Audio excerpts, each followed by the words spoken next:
Hello there guys, I'm the CHALL and welcome back to another video. Today we're going to be interviewing a Bolton fan as an extension to our video that we did nearly a week ago now about the exit of Keith Hill, the former Bolton manager, the now former Bolton manager, and his assistant David Flitcroft. And you know what, we need Bolton fans to share these opinions and also share some reports about some rumoured candidates for the replacement. And who better than Thogdad? Thogdad, how are you? Hey, not too bad, Aaron. Yeah, it's great to join your stream. Oh, fantastic. And of course, like you said earlier off screen, Thogden should hopefully be in maybe sometime later. We'll ask him the same questions. Absolutely. I think he's nipped out for his morning coffee. Ah, fantastic. So the first question really I have is, what do you make of the exit of Keith Hill? Was it the right decision? I think it was expected. I mean, Keith Hill came in at a very difficult time and did a job. School manager, had a bit of success with Rochdale.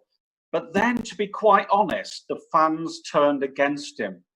And that was to do partly with his on-field tactics, which we thought were a bit negative. And it was also to do with a few bizarre interviews where he sort of had a go at everyone. And it just came across as a little bit unhinged at times. I mean, there was a game once where, the Bolton fans came up in numbers, as we always do, to the game. And after the game, Keith Hill seemed to take a pot shot at the fans, which, we'd spent 90 minutes cheering and singing, and it just came across a little bit odd. So a lot of the fans turned against him. I've always been loyal to him. I've met him. He's a down-to-earth football man. He knows football like the back of his hand. But for most Bolton fans, for 4 out of 5 Bolton fans, he wasn't quite good enough. So the mood has been, well done for getting rid of him, and let's move on. I feel a bit sorry for him because, football is a cruel sport. I mean, let's think of it from a manager's point of view. The turnover in football is incredible. You lose your job every year. And, you've got to have a bit of empathy for these guys. What do you do next? You get a job for a year and another one. So I do feel a bit sorry for him, but it's time for a change.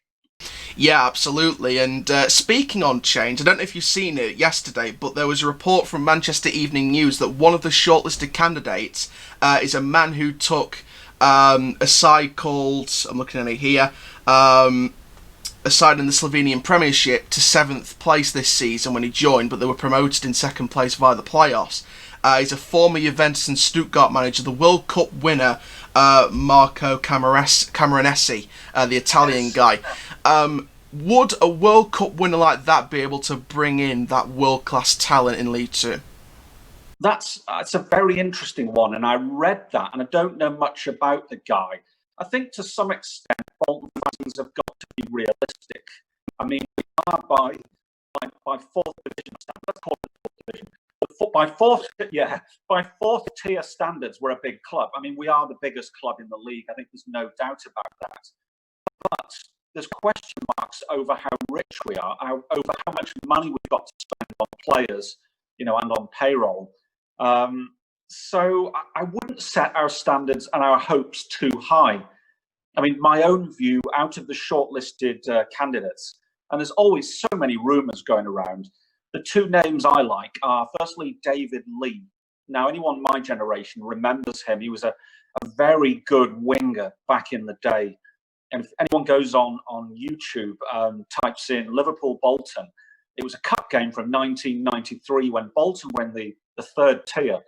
And David Lee just tore Liverpool apart.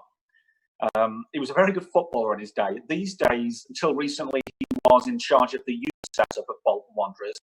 Now, he's about my age, but he'll spend more time in the gym than anyone at the club, So he's still physically in shape. He loves Bolton. He's within the club, so he knows the ins and outs of the ground and the training centre and personnel.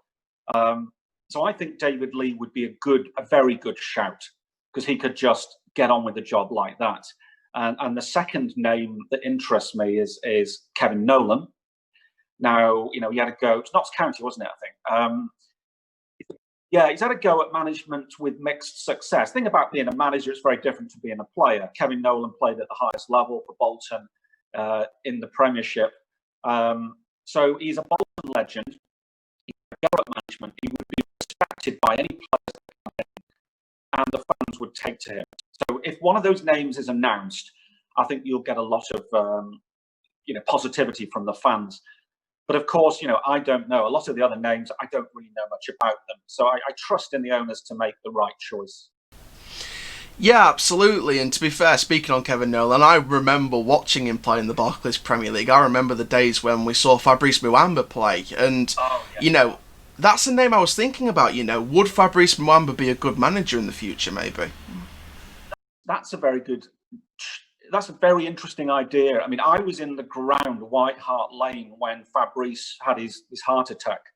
So that was probably one of the most difficult football games I've ever been to. So, of course, Fabrice is loved by Bolton fans. I don't know what he's done after football. I know he's spent a lot of time in the media. I think what you want from a manager, because like I said, it's very different to being a footballer. You've got to do your coaching badges. You've got to go out there and spend weeks, months in the classroom getting your badges, and to know how to take a training session and how to handle the backroom side of things. So I'd rather go for someone with a little bit of experience. I mean, Kevin Nolan's got a bit of experience. David Lee has experience, but at youth level. So to take someone who has just been a player and throw them in as a manager, I think you have to be a little bit careful. It doesn't always work. We've seen that with the likes of Roy Keane, who was a top class player and didn't really make it as a manager when he was by himself.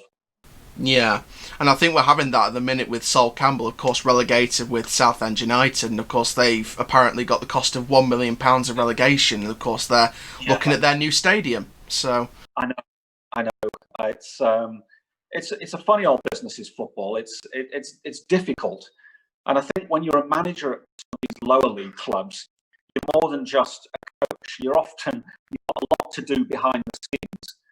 And it's really, really tough, and it's not for everyone. And as we've seen, some of the best coaches, and let's talk about, let's say, Brendan Rodgers or Jose Mourinho, often, quite honestly, they didn't really make it as players. But it's a different set of skills, including man management, of course, that makes a good manager. But like I said, I just trust in our new owners to make the right choice. And whoever we choose, you've got to give them some time. Because that's interesting. On that point, sorry, I'm just reading a couple of books. Just read a book about Eric Cantona. Now I'm reading a book about Adrian Doherty. So all got a Manchester United theme. Alex Ferguson, and he's after about 3 years at United, the United fans were putting up banners saying, "Enough is enough, Fergie out." So it took a few years before Sir Alex proved himself. I mean, they won the FA Cup. And that sort of gave him a stay of execution. And it was only sort of after 5 or 6 years that he started winning league titles. Because he'd spent those first few years really doing many things, but including which were bringing on the youth system, bringing on Neville, Giggs and Scholes and Beckham and all those players. So I think you've got to look, sometimes you've got to look a little bit long term. I mean, in business, you wouldn't dream of just putting someone in for 6 months or 9 months and then sacking them as CEO. You put them in for 3 to 5 years. So football is a funny old business. yeah, absolutely. And just building on that, the fact that Bolton are in League Two, they're going down there with Southend, who haven't been there for a few years. Obviously, Tranmere were there, obviously, the year before they got promoted to the League One. They're back down again after a season. Obviously, Bolton haven't been in League Two since the 1987-88 season. 32 years. How will Bolton adapt to League Two? Obviously, you said they're the biggest club in the league. They've got the new owners. They've got the money now. How will Bolton adapt in terms of the transfer market, and how the board are going to back the new manager in terms of bringing in new players that are going to, tore apart the league?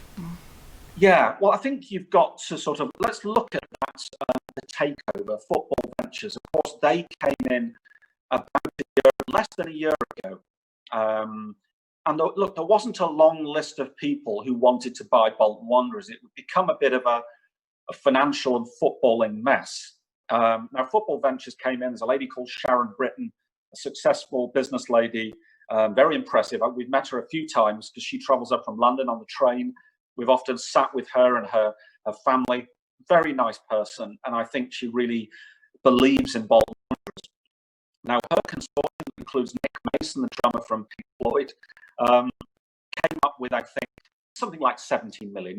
You hear different numbers if you read different articles, but they bought the hotel, they bought the club, and they had to show the administrators that, look, there was a chunk of money that's going to go into Bolton Wanderers.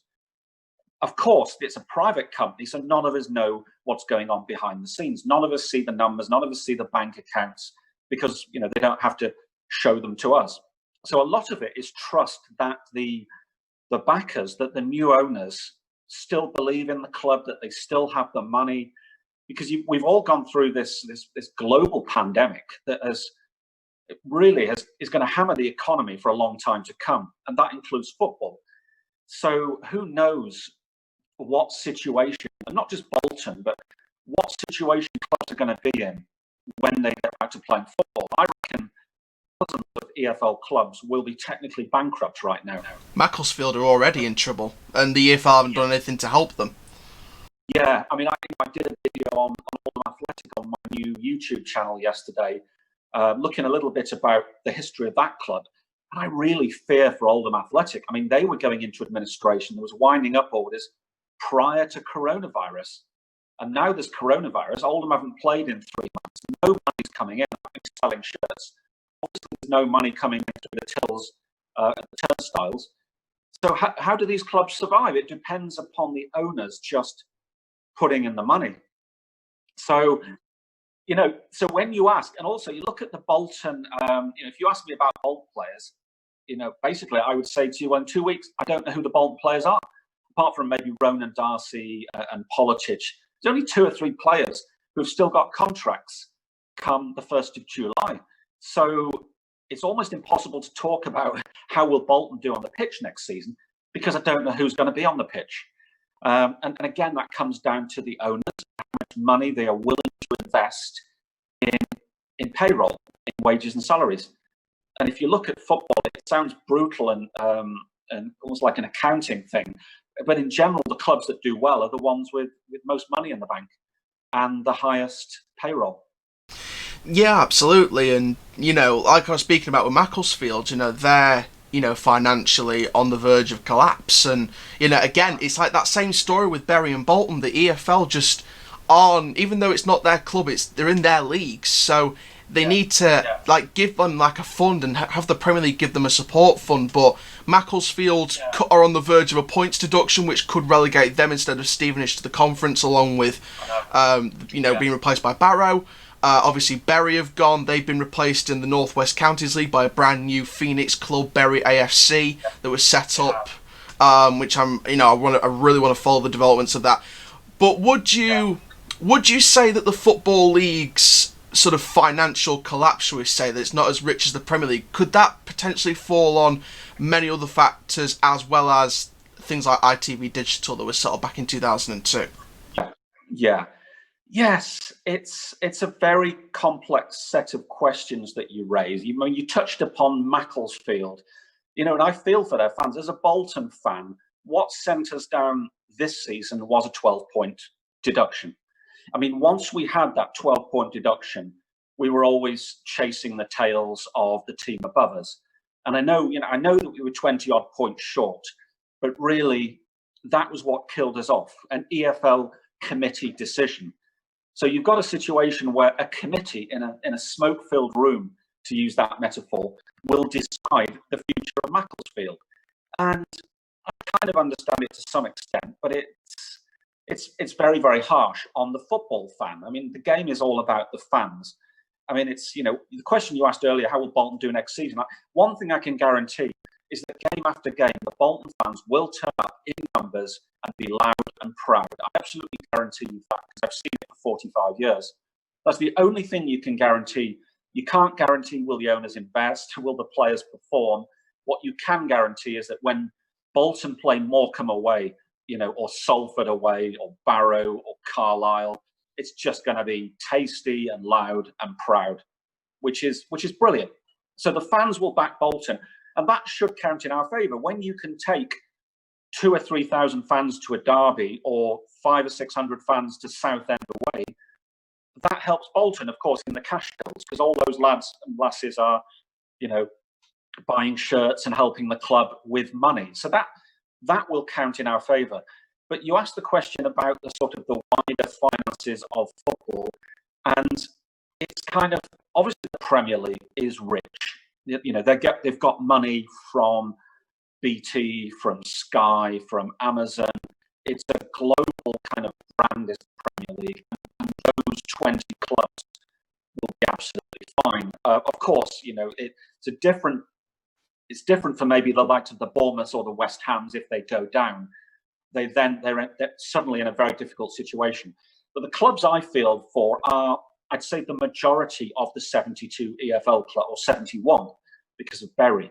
I think the finances of football are, it's hard to find a polite word, messed up, because you've got this super rich Premier League where you have to pay your players, your 50 grams a week or whatever, and then suddenly you drop down to the EFL where it's completely different economics.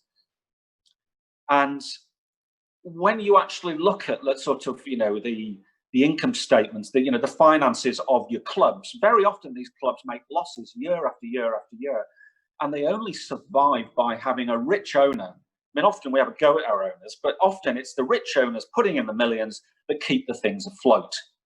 And occasionally it's a club who sells their star player for a couple of million, and that keeps the club afloat for a few more years.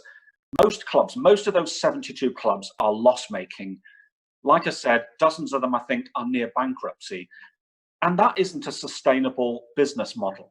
It isn't. Now, you talked about ITV Digital, which really, really hurt clubs when they went under 18 years ago. It would be nice if more money could come into lower league football, but really it's a case of economics. People in general will not watch Exeter against Bolton on TV. So really it's not in the interests of the TV companies and the streaming companies to get involved at the lower level. So I think so just to answer, what I think would be interesting would be for the EFL to look at sort of the German model of football finance, which is primarily where fans own the clubs. It's fan owned. Yes. Now the EFL, they have a duty to, as you say, manage and supervise the football league, and it's something that really they've proven incapable of doing in so many ways. I mean, the fit and proper person test, which everyone knows is a joke. You've got the likes of Lawrence Bassimi sniffing around whenever a club comes up for sale. I don't know how the EFL allow that. We've got so many examples of bad owners who've just got through the EFL fit and proper test, former criminals and etc. I won't name names for obvious reasons. So the EFL really, and then suddenly when clubs get into trouble, a Bury, a Bolton, a Coventry, all the EFL can do is, instead of helping, they penalise. So they didn't step in to help the Bury situation. And when it came to the Bolton situation, it was all threats and 12-point deductions. So clearly that body hasn't got the ability and the will to manage lower league football.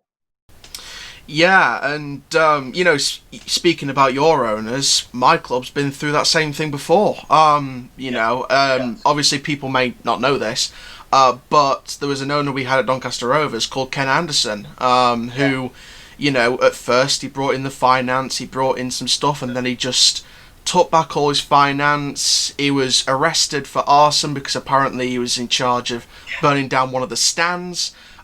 We were threatened with relegation. We had Mark Weaver and Danny Bergara with protests, a full funeral service on the way to Bellevue, it was one of those. Obviously, I wasn't around those times, but looking back on those times, it was one of the darkest periods in Doncaster Rovers. But then we got resurged back up again with a brand new owner, and then we're sort of now, on the verge of Championship promotion at some point in the future.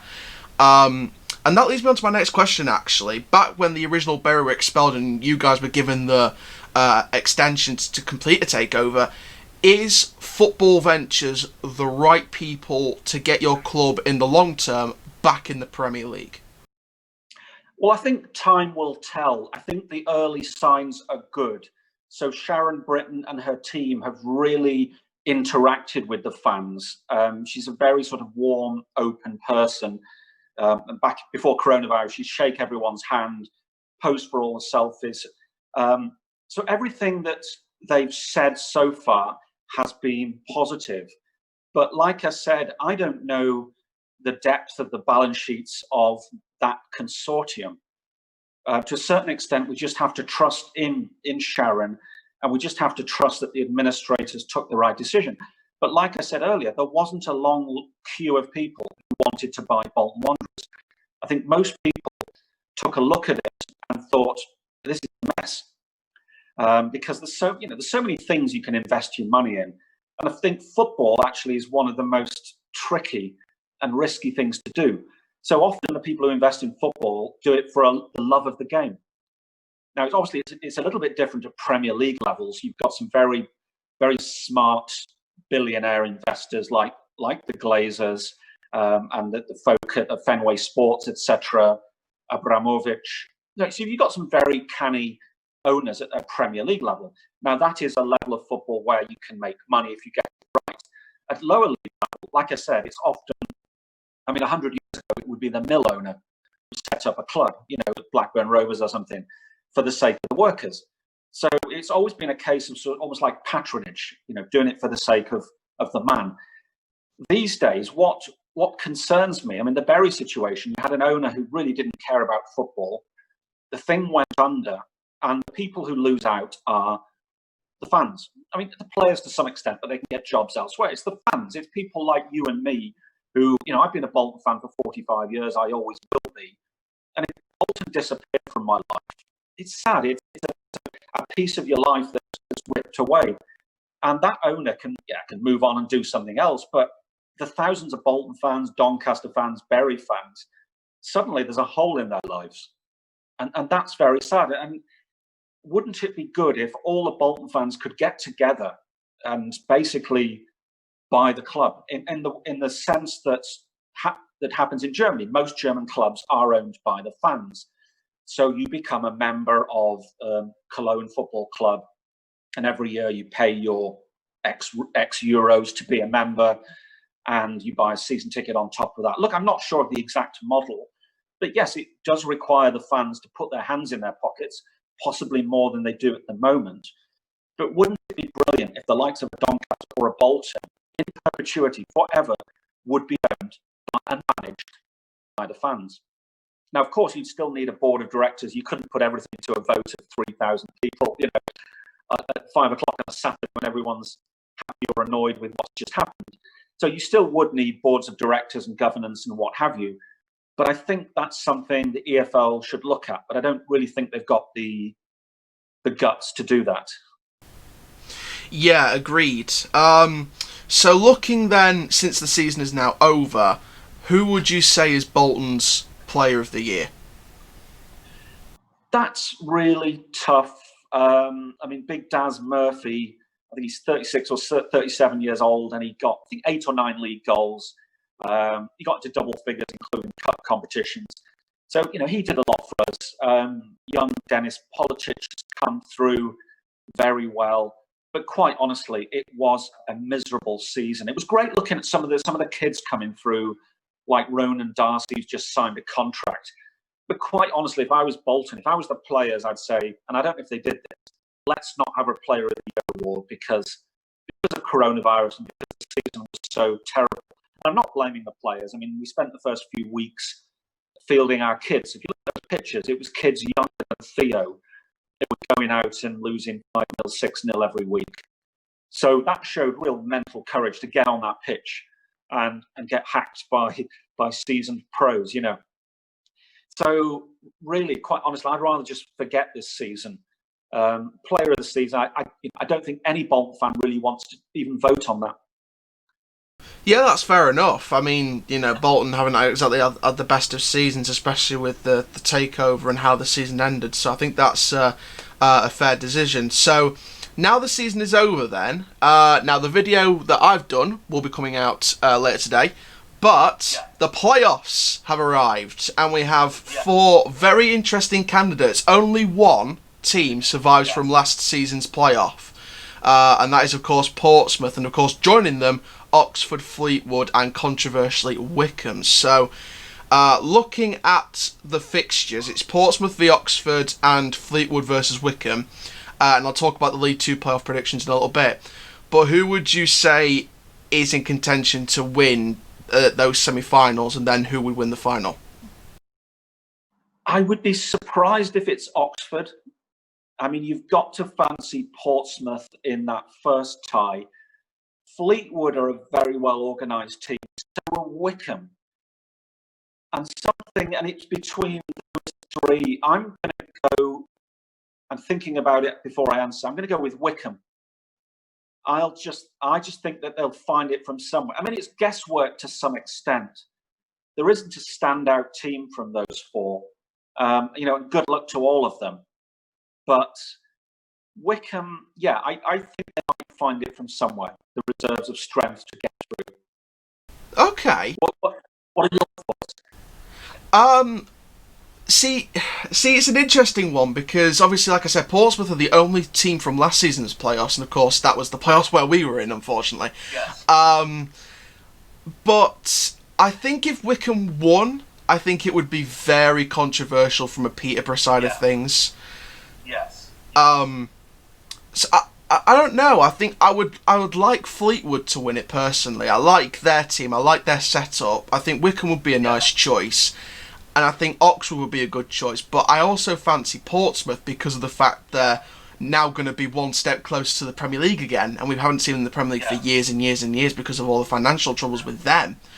So I think whoever goes up, I think will be a surprise. And it'll be nice to see Portsmouth back in the Championship. But it'd be nice to see Oxford, Fleetwood or Wycombe get a good go in the Championship like Luton did this season. And I think it's a very, very... Overall, it'll be a very interesting Championship. The fact that...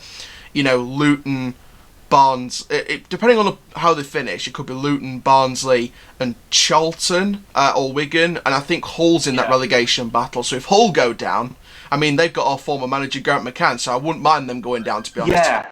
Well, the thing about Peterborough, I know it was obviously Barry Fry, and sorry, there's a bit of a police car going on in the background. Emergency, we're in the playoffs. I know. So Peterborough, I know, Barry Fry and the Peterborough lot being a bit upset. I think really they're complaining a bit too much. I think, we've just had a global pandemic that's killed hundreds of thousands of people. The EFL, I'm the first to criticise the EFL, but when it comes to this, they had to set a clear, simple rule. Points per game is understandable. There you go. Not everyone's going to be happy. Get on with life. I know that might sound a bit brutal, but I don't think it's that controversial what the EFL did in that respect. So I think Peterborough just got to lick their wounds, think about next season. And I've got a sneaky feeling that Wycombe might just do it. Yeah, Portsmouth, in their DNA somewhere, there is that sort of big club mentality. They will be confident, but really, what it comes down to a couple of games, really, doesn't it? And it's very much a lottery. So you can pick a name out of a hat with those, to be quite honest. Yeah, absolutely. And, speaking about Peterborough, obviously there was a huge thing going around that if they didn't get the playoffs, the chairman was going to walk. I've seen some reports. Apparently he's stuck to his word, and apparently Peterborough might need a new chairman next season. So it should be a big rebuilding process for many teams like Peterborough, and of course, Sunderland. They're selling their youngsters, and they've got to completely rebuild, and they're still up for selling the club. So it's going to be a big rebuilding process for those going down and those staying up. Well, I think even bigger than all of that is the question of when can fans get back into the grounds? Because until then, a big chunk of the money, of the income of these clubs has gone. So I think I'm not sure we're going to be back in grounds this calendar year. I don't know. I hope I'm wrong.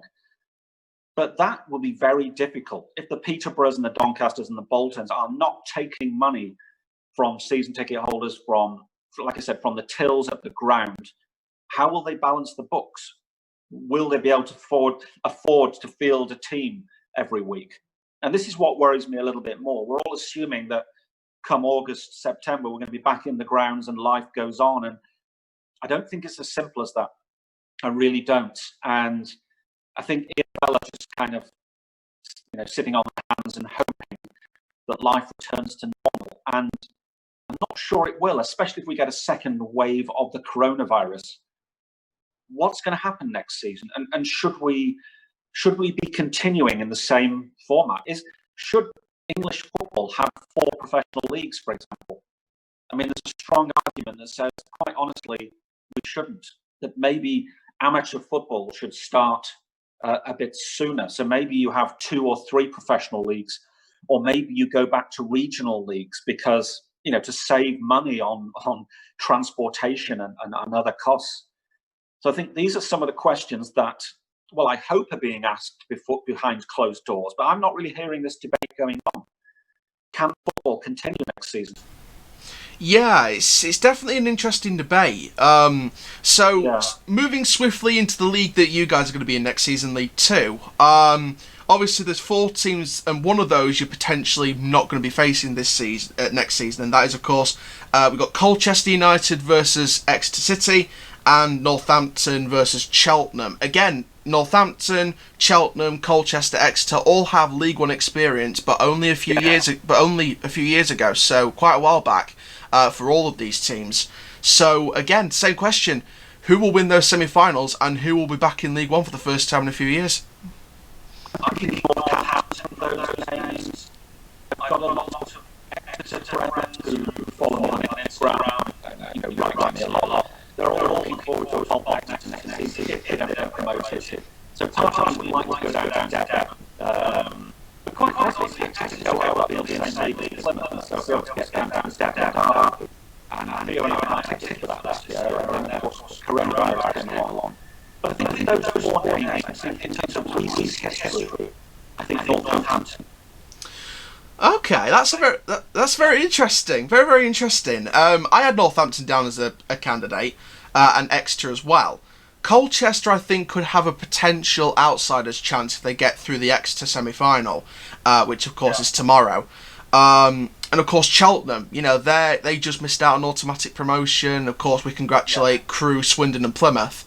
But Cheltenham, I think, could be a potential candidate as well. I think that either one of these teams, I think, again, like League One, it's a very close competition for a place in League One with Crewe, Swindon and Plymouth.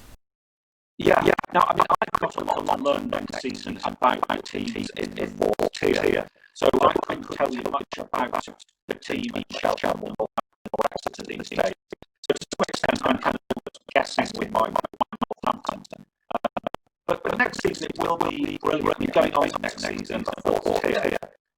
I, as a Bolton fan, I'm really looking forward to going to places like, possibly the Exeters, the Colchesters, the Cheltenhams, the Southdens. It's actually going to be, as a fan, a lot of fun. And also discovering, new towns, new clubs, maybe spotting new players. I think this is what football's all about. It doesn't matter what league you team's in. You support boys, you go along, you enjoy yourself. You sing the song, you try and help your team get promoted. So I'm actually really looking forward to next season. Yeah, absolutely. And to be fair, I will say to you, because as Donny fans, we personally did do one season in League 2 in the last few years, which was a season we'll remember, because we still got promoted. But what I will say about that League 2 is it's very much the future league. Yeah, it might not be the most financial. However, the teams that have gone up that I really didn't expect, the likes of Forest Green, Salford, all these teams, all these different teams, and the fact that Barrow are coming up. If there's only one relegated from League 2, and of course 3 relegated from League 1 going down to League 2, obviously that leaves a 24th team, and that is of course. Potentially going to be Harrogate Town if there's no playoffs. But if there is a playoffs, then we're looking at, on a points per game basis, we're looking at Barnet, Notts County. Obviously, Stockport's not in it anymore on points per game basis. So, we're looking at one of those teams to join Barrow. I mean, would Harrogate be a good trip for Bolton next season if they go up as well? Amazing. I mean, actually, I was born in Harrogate. So was my daughter. So we've got family lives there. It's a lovely town. I've been to their ground a couple of times when I lived there for a short while. That was about 20 years ago. So, yeah, fascinating. I mean, it's weird to think Bolton will play the Barrows, Morecambe's, Carlisle's, Harrods. But football changes, the teams within the football league change so much over my lifetime, and will change a lot over the next 40, 50 years. So brilliant. I can't bring it on. Bring on Harrogate. Just on those and Bolton will take the 6 in their droves. It'll be brilliant. Yeah, absolutely. And I just saw Thogden, actually. I just saw Theo. I know, yeah. Well, he's busy setting up we're doing a stream later. So he's busy at work. If he gets free, he'll come through. But for this interview, thank you very much. It's been a pleasure. Thank you. It's been a pleasure talking to you, and good luck with the channel. And good luck, of course, to Doncaster next season. Most of the time. Yeah, hopefully we'll get Sadly tied down on a new contract and get Coppinger to not retire next season. Yeah. But I hope, I just hope, for all lower league football fans watching, I hope it works out well for all of us, and that most of our clubs survive, and that we're all back in grounds soon, because I think we're all missing it, aren't we? It's different when you're watching Bundesliga on TV behind closed doors. Still football, but it's not what we grew up with, is it? No, absolutely not. And of course, like you said with your stream, the Premier League, it's back. I know, can't wait. I've always been sceptical of the Premier League coming back, because of course, there was reports that players were getting tested before crucial workers, which I was very much against, and the whole Project Restart, and I was people know on the channel, I was very much against it, because I always blame the Premier League that they wanted to try and make more money and try and get the TV rights and try and make loads of money, and I always felt like it should have ended on a points per game basis, and give Liverpool the title and just don't have anyone get relegated, so they can just make it fair.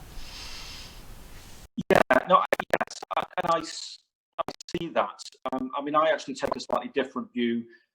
I want to see life get back to normal slowly over the next few months. Football is a big thing in the lives of so many people, not just in this country, but the Premier League is a global thing. So I'm actually delighted that it's being finished. I think it's good that there's testing. I think as a country we can cope with testing footballers. I think if anyone does test positive, or if there's any players who think, I don't want to play, I don't want to take the risk. I know there was the Troy Deeney discussion. I think that's fair enough. I think any player who says, I'm worried about playing, give them time off. But those who want to play, let them play, and let's slowly get back to normal. Because I think it's a big part of the lives of people in this country. Yeah, absolutely. And to be fair, next season's Premier League is going to be very, very interesting. The fact that you look at the relegation battle in the Premier League, first of all. Obviously, Norwich, they're bottom. They're pretty much going to go down. Aston Villa, they're potentially on the road down. And you look at the last relegation place. I think Bournemouth will stay up. I think West Ham. Yeah. Interesting. Sorry. Yeah. So I cut in there. I actually think Bournemouth are down, Villa and Norwich. I think West Ham, I think they have to survive. And I think they've got the quality there. I think they'll find the points from somewhere. I think the same with Brighton. I think it's been pretty poor form for them recently before coronavirus. Just think they'll do it. I think the 1-2 points in it for Villa, Bournemouth. Yeah, and of course the other side of it, the Championship, obviously that starts on Saturday again. Look at the promotion race. I think in terms of automatic, it's very, very set on being West Brom returning after a couple of seasons, and of course, very weird, Leeds after quite a number of years. Yeah, no, that's a fascinating one, Leeds. I mean, my brother Stuart is a Leeds fan, so I keep in touch with how they do. It's a big club. It's a sort of a sleeping giant club, mismanaged a lot over the years. But let's not forget, it's certainly in my lifetime when Leeds were in the semi-finals of the Champions League. And when Leeds were winning it, well, it was the year before the Premier League, wasn't it, that they won the old first tier of English football. So very, very interesting. If Leeds can get back, invest some money, and stay in that division, I think they could join that pack that includes the Newcastles, that mid-table pack. I could see Leeds, getting into that area within a year or two. Yeah, absolutely. And obviously the third place is up for grabs, and I'm looking at the table right now. Obviously, the team that's got the most chance of keeping their playoff place is Fulham. Of course, they were relegated last season. But you look at some of the other teams in the mix. I mean, this is so close. It goes down to realistically, just inside the top 10. So you've got Blackburn in 10th on 53, joint with Swansea in 11th.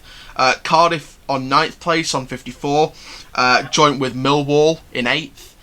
Bristol City with 55 points in 7th. And then, of course, in the playoff place, you've got Preston on 56, Nottingham Forest on 60, along with Brentford. So it's a mix of sleeping giants and very much underdog targets.